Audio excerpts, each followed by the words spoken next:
great memories growing up. You've heard me many, many times talk about the things that we put before God in our lives.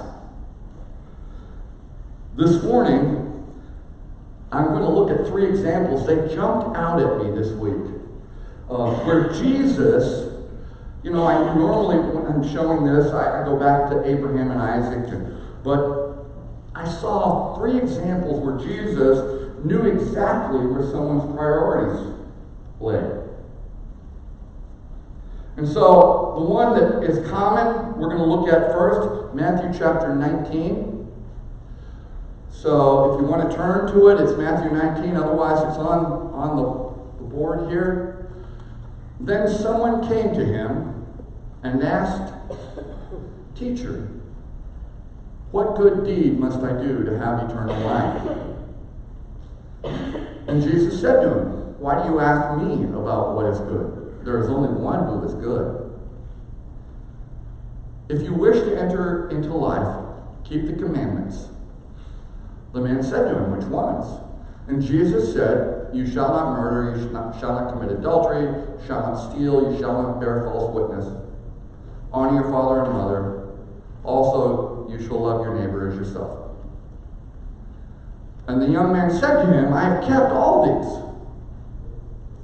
What do I still lack?" And Jesus said to him, "If you wish to be perfect, go sell your possessions and give the money to the poor, and you will have treasure in heaven. Then come and follow me."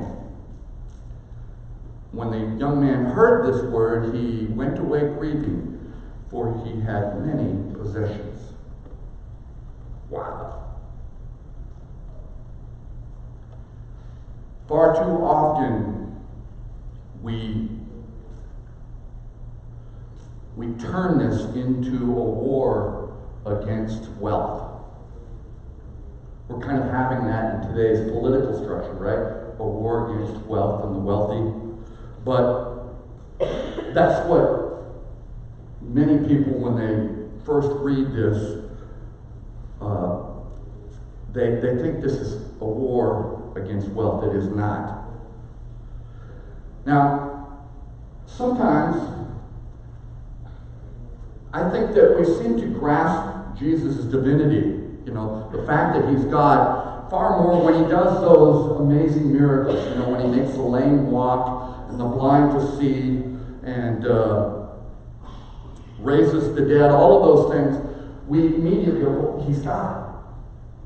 But I will say that I'm much more amazed in the Bible at these simple times when Jesus looks into the hearts of the people he came in contact with, and he's immediately able to extract the essence of their true desires. Not what they're saying, but what their desire is behind what they're saying. And here, Jesus starts out by giving the normal answer to the man's question. Because remember, he always had people around him watching, waiting for him to make a mistake. And so, the man's question that any rabbi would likely give, what do you do? Well, you obey the commandments. Those commandments that he went through, they cover all of the 10 commandments. And so he says, obey the 10 commandments. And if I remember I spent the summer asking people door to door, it was fun, how do you get to heaven? It was interesting. I will say this, there was never a dull moment, and it's crazy, some of the answers that you get, but primarily people say, be a good person. Just be good to your neighbor. If you ask a rabbi how to get to heaven, they will tell you that exact answer, to obey the commandments of God. And maybe toss in a few extra coins in the synagogue, right? When the young man said that he'd done all these, I think that really spoke to Jesus' heart. This guy really wants to get there. And yet Jesus understood his heart better than maybe he understood it himself. Jesus tells him to sell all of his possessions, give all his money away, and follow him.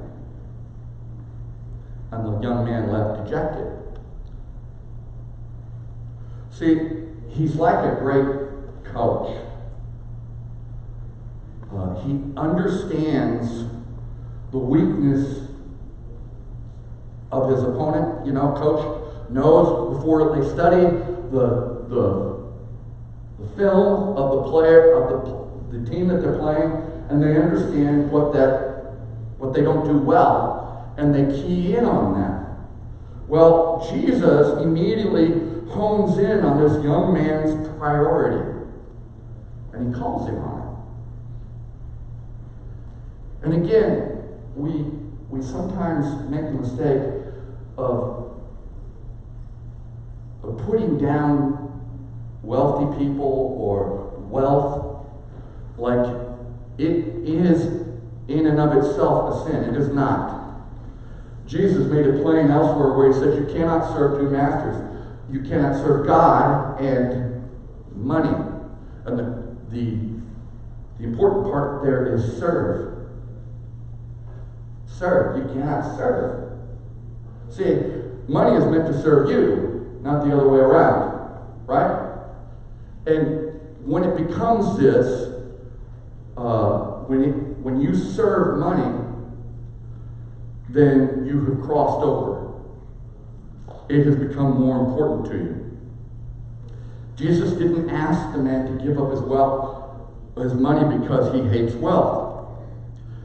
If the man had loved his dog more than he loved God, Jesus would have honed in on that as well.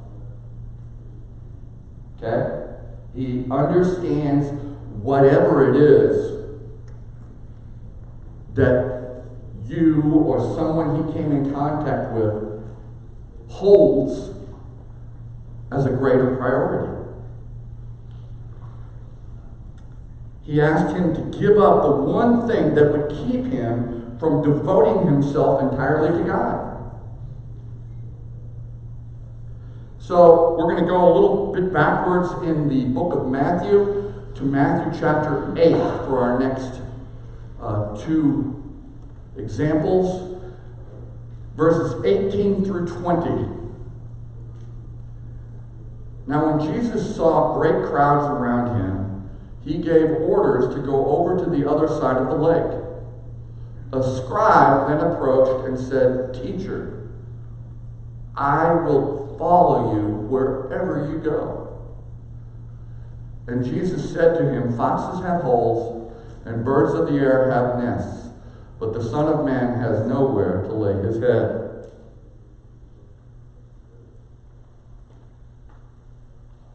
If you read the Gospels, the four Gospels, Matthew, Mark, Luke, and John, and the book of Acts, you really get a good picture of the levels of different followers that Jesus had.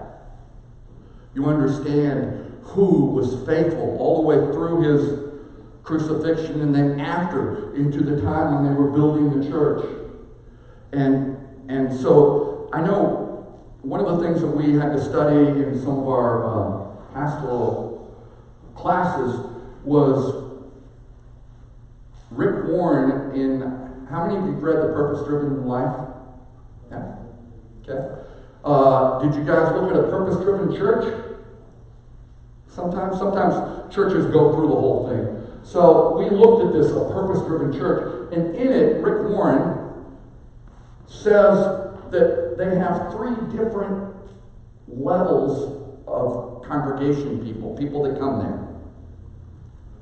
And so there's an inner circle and an outer circle. It almost kind of looks like a target, but it's not. There's not a middle. But there's an inner circle and an outer circle. And you get visitors that come in and they're on that outside of the outer circle, and they come in and they see what's there, and maybe, hey,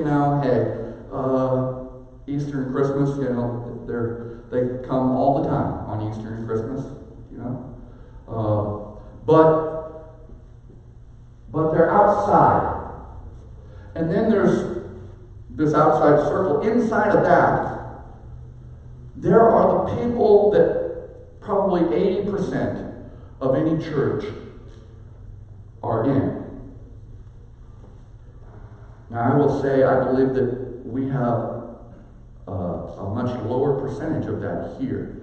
But in most churches, about 80% of your people operate inside of the outside circle. And those are people that come to church pretty regular. They like it. They come because of the music. They come because of the preacher. There's all sorts of different reasons why people decide. They come because of the people. You make people feel comfortable. All this kinds of stuff. Different reasons. But they come pretty regular, and they know people, all that kind of stuff. But they just don't go that extra mile to use their gifts that God has given them to build up the church, which is what we've been studying, right, in Corinthians, to use the gifts that God has given us for the building up of the church. And so they don't do that, but they come and, like, if I just put a whole bunch of sponges sitting in the chairs, right? They come, and if I were to pour water out, those sponges are going to, but they're not helpful. You know what I mean? Because they're not putting out, they're just soaking in. And that's what about 80% of any church population does.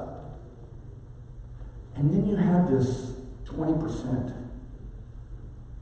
that understands that a church family and a church body cannot operate correctly unless each of us are being a part of what's going on.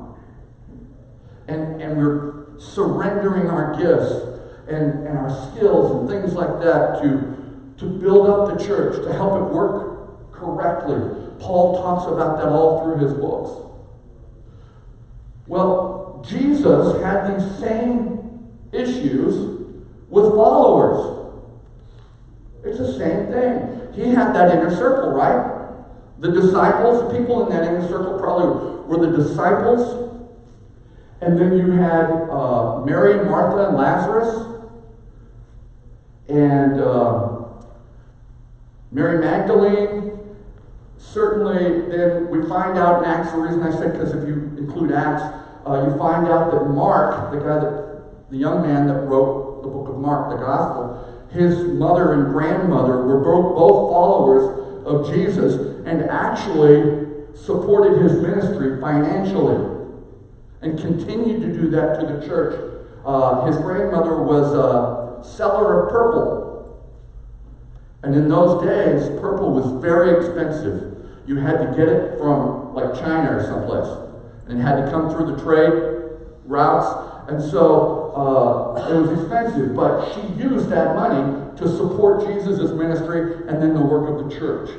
And so there were these inner people that certainly Jesus had. And then you had followers who loved to hear him preach and loved his message about love. And they understood, many times you read in the Bible that they said that Jesus spoke. They were amazed because Jesus spoke with authority, not like one of the scribes. In other words, he spoke as if he instinctively understood what God actually wanted. And so these people, they loved to be around it, but they never really gave out and became part of that small community. And usually what happens is when there are issues, and some of you may not know this, but in churches sometimes we have issues. Most of us have issues when we come in. And then we get to share them all around. But sometimes we have issues in the church. And when there's an issue, these people that are part of that 80%, they run away. And so Jesus had those. And so this passage that we just saw, this was a guy that was in that 80%. Oh, yeah, I'll follow you wherever you go. But what does Jesus key in on? He says, foxes have holes. Birds of the air have nests, but the Son of Man has nowhere to lay his head. He keys in on comfort. You see that? I have to go quite often to those 3 or 4 times a year to some event for the Nazarene Church or something. And when I do, if it's a week-long event, by the time I get home, my back is killing me because we have a sleep number bed. And it's set, and my back loves that. Well, that's where Jesus hit this guy. Wait a minute. You're going to follow me? I got to tell you, you're going to be sleeping out under the stars a lot of nights. We just lay our cloaks down, lay on top of them. Imagine that. Scorpions, all sorts of stuff out there. But you know what? We're just going to lay down here, and this is where we don't have a place most of the time. And that's what Jesus saw in this guy, this scribe, is that he likes his comfort. It's kind of like for those of you that like to go in campers and go out camping. Listen, as long as it has DirecTV, I told Tony so I can see the Cowboys get beat in the afternoons. Something like, I like my comforts. But here this guy liked his comfort more than he would have liked following Christ. Have you ever seen people in church that, oh yeah, they come all the time and stuff, but they gripe about something all the time? You ever seen people like that? I'm glad we don't have folks like that. They come to church and all they do is gripe about, oh, this was too loud, I couldn't hear this, yada yada. There's all sorts of problems, right? And this is what that guy would have become. Because he didn't have his sleep number bed. Okay? And Jesus understood that. See, Jesus knew that there were people that followed him, that they wanted to be devoted to him, but they were just unable to let go of their earthly desires enough to be fully devoted to Christ. Did you know that many, many, many people are going to go to hell simply because they didn't want to give something up? Did you know that? That's a sad, sad thing. Because, listen, when you give something up, God always has something better.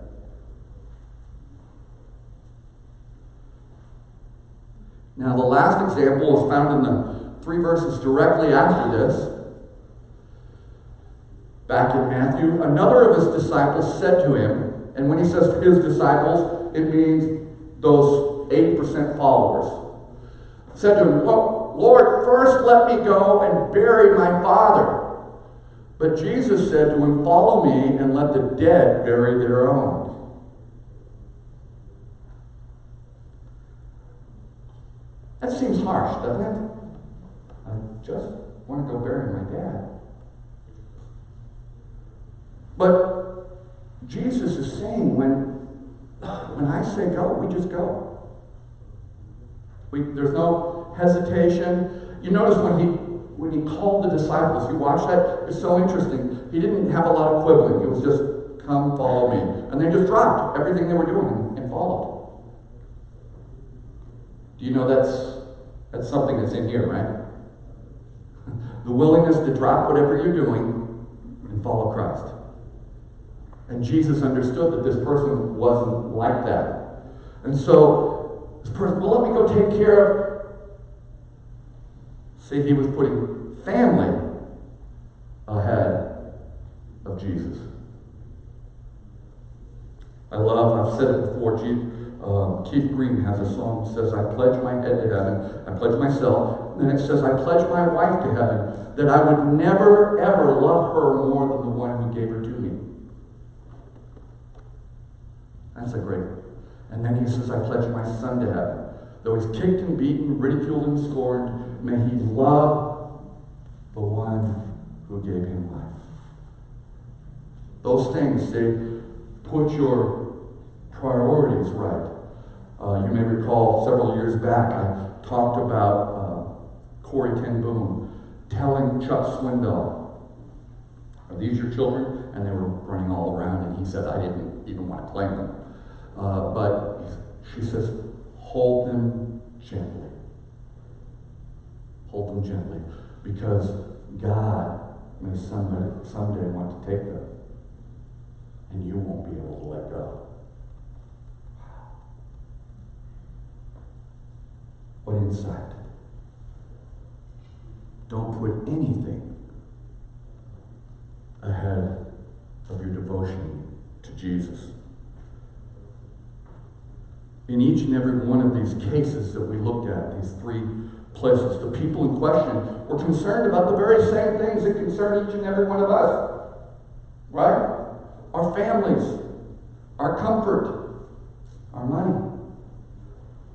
Every one of those we all have to deal with every day. The first man was his wealth, the second man's concern was his comfort, and the third one was his familial responsibilities. None of those things are bad.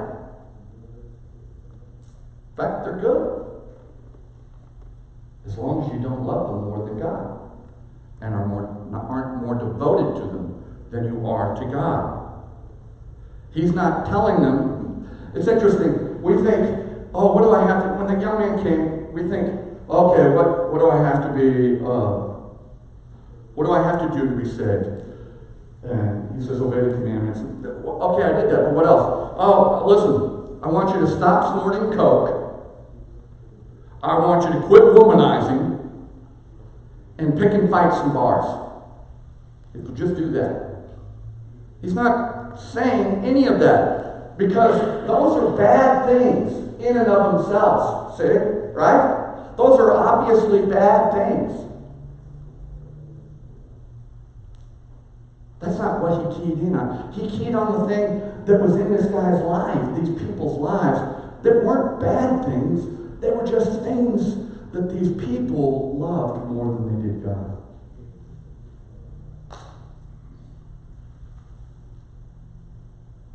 See, those other things, anyone that wants to keep doing those things doesn't really have a desire to follow Christ.